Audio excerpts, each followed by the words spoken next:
আসসালামু আলাইকুম ভিউয়ার, সবাই কেমন আছেন? চলে আসলাম আমার রান্নাঘরে। আজকে রেসিপি করব আমি ডিমের মাখানি। এই জন্য আমার প্রথমে ব্রেস্তাটাকে আমি ভেজে নিয়েছি সেই ফ্রাই প্যানের তেলের ভিতরেই। এখন বাকি রান্নাটা আমি সেরে নেব। এই যে দিয়ে দিলাম তেজপাতা, দিয়ে দিলাম কয়েক টুকরা দারুচিনি, দিয়ে দিব কয়েকটা এলাচ। এর একটা ফ্লেভার বের হইলেই এটাকে আমি একটু ভেজে নেব। তারপরে হচ্ছে আমি সব মশলাগুলোকে অ্যাড করব। আপনারা কে কোথা থেকে দেখছেন অবশ্যই আমাকে কমেন্টে জানাবেন, তাহলে সবাইকে ধন্যবাদ দিতে পারবো। আর আমার ভিডিও যদি আপনাদের ভালো লেগে থাকে তাহলে হচ্ছে আমার ইউটিউব চ্যানেলটাকে সাবস্ক্রাইব করে দিবেন, আমার পেজটাতে লাইক ফলো দিয়ে পাশে থাকবেন। পুরো রেসিপি দেখার জন্য সঙ্গেই থাকুন। এই যে মশলাটা আমার হয়ে গেছে, এখন আমি দিয়ে দিব একটু গরুর দুধ। আপনারা লিকুইড দুধও দিতে পারেন অথবা পাউডার দুধ একটু গুলিয়ে দিতে পারেন।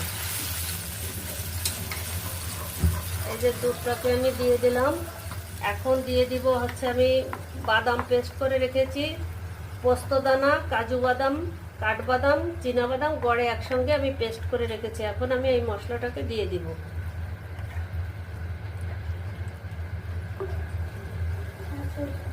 দিয়ে এই মশলাটাকে আমি সুন্দর করে কষিয়ে নেব।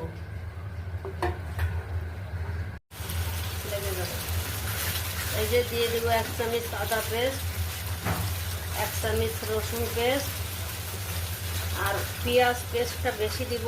এই যে হচ্ছে পেঁয়াজ পেস্টটা দিলাম।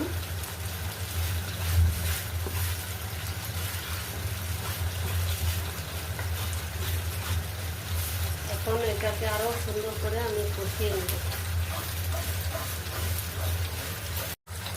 দিয়ে দিব একটু লবণ। এই দেখুন আমার কষিয়ে নেওয়া হয়ে গেছে। এই দেখুন উপর দিয়ে তেলটা কত সুন্দর উঠে গেছে। তেলটা উঠে গেলে মনে করবেন মশলাটা কষিয়ে নেওয়া হয়ে গেছে। এখন আমি দিয়ে দিব নারকেলের দুধ। আপনারা দিতেও পারেন, নাও পারেন, পুরা গরুর দুধ দিয়েও রান্না করতে পারেন। আমি নারকেলের দুধটা ইউজ করলাম, এটা অপশনাল, আপনাদের মনে চাইলে দিতেও পারেন, নাও পারেন। এই যে দিয়ে দিলাম।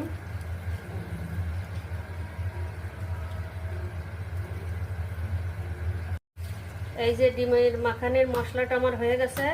এখন আমি এক এক করে সব ডিমগুলোকে দিয়ে দিব। এই যে হচ্ছে দিয়ে দিলাম একটা, 2